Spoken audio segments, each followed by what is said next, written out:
Hi there, how are you today? I hope you're having a wonderful day and welcome to our blog. Here at Home Studies, we've helped over 5,000 students with their Cambridge exams, and we thought it would be really cool to share some of our experience and insights which could help you too.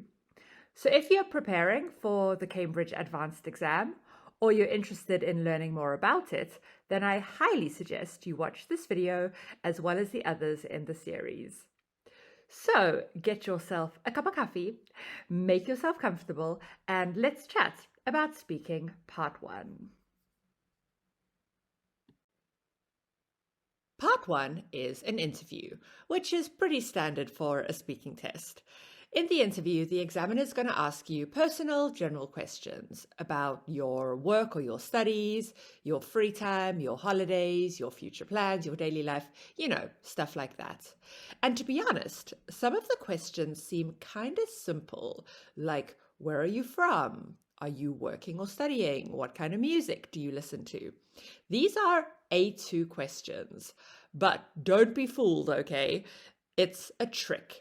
And if you know anything about Cambridge exams, they like to be tricky. This is an advanced exam, so you need to make sure your answers are C1 answers. And what that means essentially is that you need to upgrade.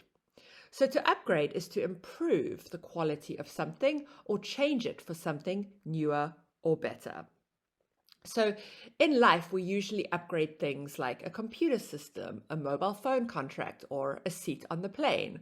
But you can also upgrade your vocabulary, and I'm going to show you how. Now, if you want to do well in the speaking exam, you can start by avoiding basic words. So I'm talking about things like nice, good, like, hate. These are basic words. These are A2 words. Remember, you need to upgrade your vocabulary so that it's right for the level. So take a look at these sentences and think about how you could upgrade them. All right, so pause the video and press play when you're ready to look at some ideas. Okay, so you've come up with your ideas. Now let's take a look at mine. So instead of saying I like something, you could say I am fond of something or I am keen on something. Instead of saying you hate something, you could say you can't stand it or you can't bear it. And a better way of saying that you don't like mornings is you could say, I'm not a morning person. So this is a cool idiomatic expression to show your preferences. I'm not a cat person. I'm not a coffee person. You get the idea. So to be snowed under, it means to have too much to do. So this is a great phrasal verb to show that you are really overworked or overwhelmed. And finally, unwind is a nice synonym for relax. So you could substitute that and then automatically upgrade your answer. Let's take a look now at some questions the examiner could ask you on the topic of leisure time. So look at the exam style questions and then at the rather basic responses. Focus on that language that is underlined and try to think of a way that you could upgrade it to make it more appropriate for C1. Okay, so pause the video and press play when you're ready to check my ideas.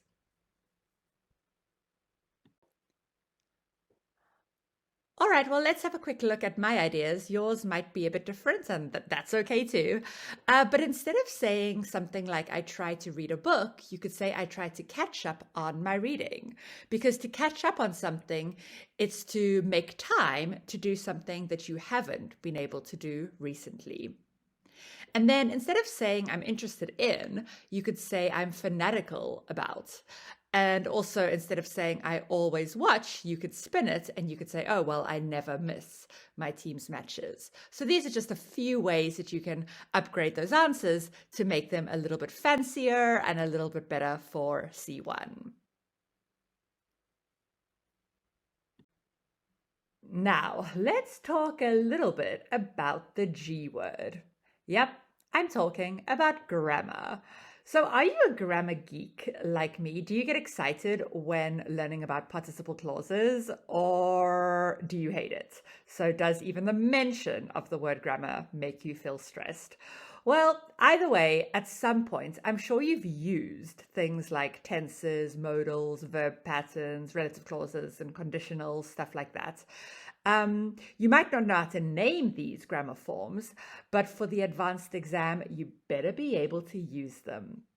You see, you won't do well in the speaking test if you only use simple tenses and structures. To pass the test, you've got to show that your understanding and your use of grammar are at C1 level, just like your vocabulary. So therein lies the challenge, huh? How are you supposed to do that in 2 minutes? Well, again, you've got to upgrade. Like before, let's take a look at these exam style questions. These ones are all on the topic of holidays and travel. And now take a look at the rather basic responses. So focus on the text that is underlined, and as we did previously, try and think of ways that you could maybe upgrade them by using a more appropriate grammar structure. Okay, so pause the video and press play when you're ready to have a look at my ideas.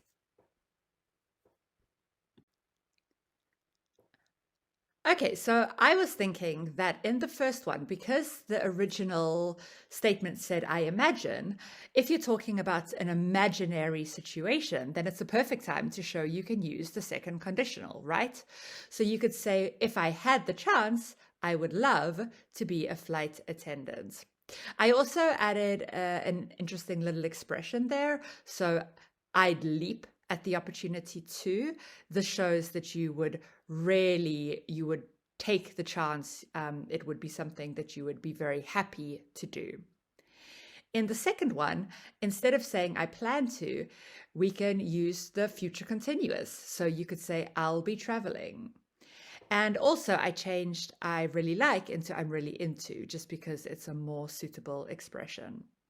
Now, you'll see as well, I've added 2 adverbs. So absolutely to show enthusiasm, and actually to kind of fact check. So it's really good if you can to use these sort of adverbs in speaking, because they do add a lot of color to your answers. To explain what I mean by don't go off on a tangent, I want to tell you just a quick little story. Many years ago, I went on what could be described as the world's worst date. So I asked this guy a question, and then he spoke uninterrupted for about half an hour, like talking about this and that, and he jumped around. And the funny part is that in those 30 minutes, he never actually answered my question. Now, obviously, I didn't get the chance to say one word, so I pretended that my cat was sick, and then I ran out of the pub. The truth is, I don't have a cat. So as you can see, to go off on tangents on a date is terrible, but in a speaking test, it's even worse. So if you start talking about a completely new topic, or you jump from point to point in a really chaotic way, then the examiner might think you haven't understood their questions, or that you haven't listened to them. And in either case, it's not good. So to do well in the speaking test, you need to stay focused and you need to stick to the topic. Okay, now it's over to you. So why don't you write your answers to these exam style questions in the comments section below. Take a look at these questions. They are exactly the kind of things the examiner might ask you, and it's good practice in being focused and sticking to the topic. So write your answers in the comment section, and the first commenters will get some feedback on their responses. So get writing, press pause and press play when you're ready to go on. Before becoming a teacher, I used to work in one of those big corporations. You know, the kind in a skyscraper with like 40 floors? So the one morning I'm waiting for the lift, and the director of the company comes to stand next to me. And then we get into the lift together. The doors close and we just stand there. And I watch the elevator starting to go up. 1, 2, 3. Oh my goodness, it's moving so slowly, and there's like 30 more floors to go. And I don't know if I should say something, or if I should wait for him to say something, or if it's okay just to say nothing. Ugh, so we just stand in this uncomfortable silence all the way up to the 35th floor. And I'm so happy when the doors finally ping open again and I can be out of that situation because it's just so awkward. So, awkward is that situation that makes someone feel a bit worried, a bit embarrassed, or very uncomfortable. And awkward silence is definitely not a good thing in the exam.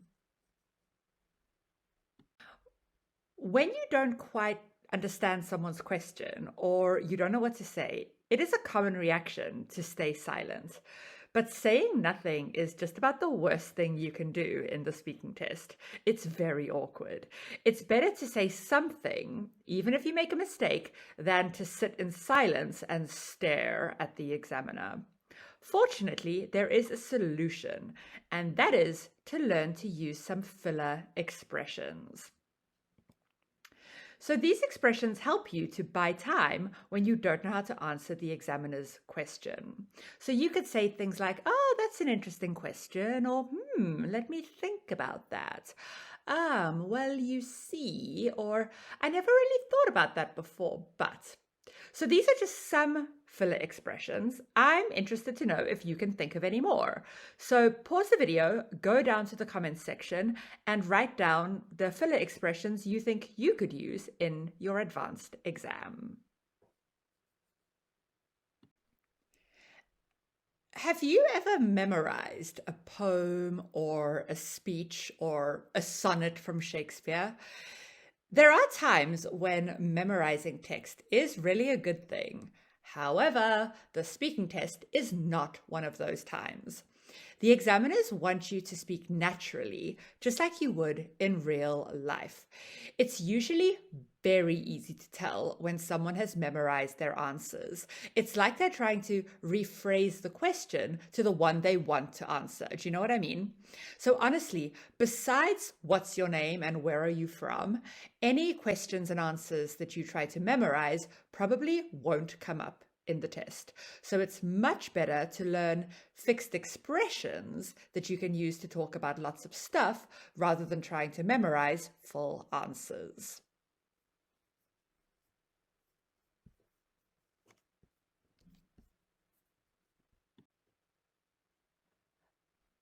Okay, so I've made a list of the fixed phrases for advanced that I think could really help you in your speaking test. So make a note of these.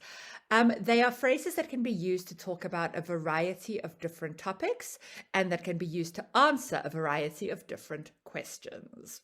So for example, I could say, I'm really into tennis, or I'm really into traveling, or I'm really into playing League of Legends with my mates at the weekend. Another expression, I'm a massive fan of heavy metal, or Manchester United, or any film directed by Wes Anderson. And how about with the negative? So for example, I can't stand tofu, or ironing, or people who are clearly lying about their lives on Instagram or TikTok. So those are just some examples I can think of to express my preferences. How about yours? So why don't you pause the video and tell us about some of your preferences using some of these fixed expressions in the comments section below.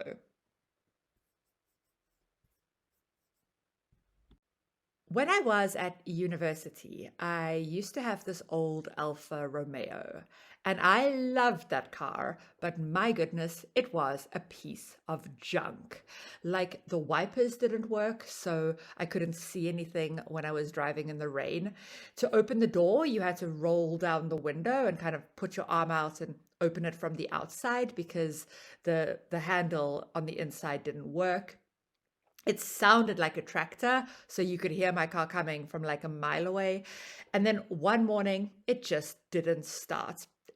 It had died overnight, so I had to ditch my beloved car. So to ditch means to get rid of something that is no longer wanted. We usually use this word, it's informal, by the way, to talk about things we no longer want or need.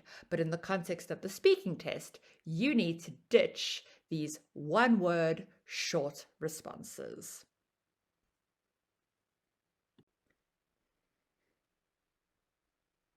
If you give a short answer in the exam, like if the examiner asks you, where are you from? And you just say, Geneva, then you aren't really giving the examiner anything to assess you on, right? So if you say too little, you miss the opportunity to show the examiner your speaking skills. On the other hand, though, if you say too much, then it might be a bit overcomplicated, and the more you complicate things, the more mistakes you could make.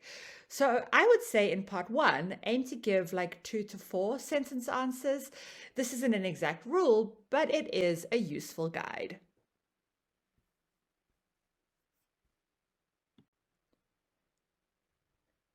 There is one disclaimer to that 2 to 4 sentence guide, though.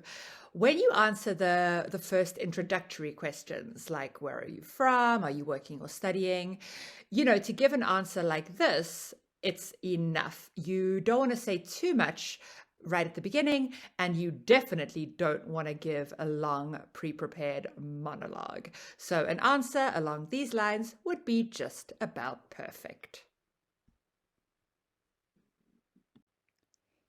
These birds are parrots, and my grandma had a parrot. Me and my cousins were determined to teach that parrot to say something. So every time we were alone with this parrot, we'd say, what you doing? What you doing? What you doing? But it never repeated. Then one day my grandma was looking for a book on the bookshelf, and from behind her she hears, what you doing? In this super creepy voice. My poor grandma, bless her, she nearly jumped out of her skin, and we laughed and laughed at that very clever bird. But now to parrot, or to repeat exactly what someone else says, in the speaking test is not so clever. In fact, it's a pretty bad idea, and I'm gonna tell you why. So the thing is, when you parrot someone's question or you parrot what they say, it looks like you don't really understand what they're asking you, or you don't know how to reply to that question. So in the exam, if you're parroting the examiner, then they would think that you really don't know what else to say. So look at this example of a parroted response. You see, it exactly repeats the structure in the present perfect continuous that the examiner has used. So pause the video and try and think of how you could upgrade this answer to make it more natural. Then press play when you're ready to check my suggestion. Instead of saying I've been learning English, you could say I've been studying it. So it is the pronoun, which is much more natural. We don't really kind of repeat the same nouns and questions and answers in English for a while now.